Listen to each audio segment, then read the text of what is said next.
সিরাজগঞ্জ ২ আসনের আলোচিত সাবেক সংসদ সদস্য জান্নাত আরা হেনরি ও তার স্বামী শামীম তালুকদারের ৪৯টি ব্যাংক হিসাবে প্রায় ৩,৮৯৩ কোটি টাকার সন্দেহজনক লেনদেনের প্রমাণ পাওয়া গেছে।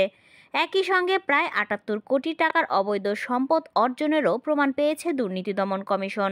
এসব অভিযোগে তাদের বিরুদ্ধে পৃথক দুটি মামলা দায়ের করা হয়েছে। সোমবার দুদকের ঢাকা সমন্বিত জেলা কার্যালয়ে সহকারী পরিচালক আসিফ আল মাহমুদ বাদী হয়ে মামলা দুটি দায়ের করেন। দুদক মহাপরিচালক প্রতিরোধ মোহাম্মদ আক্তার হোসেন বিষয়টি গণমাধ্যমকে জানিয়েছেন। দুদকের আবেদনের পরিপ্রেক্ষিতে গত ২৫শে নভেম্বর জান্নাত আরা হেনরি, তার স্বামী ও মেয়ের দেশ ত্যাগের স্থায়ী নিষেধাজ্ঞা দেয় আদালত।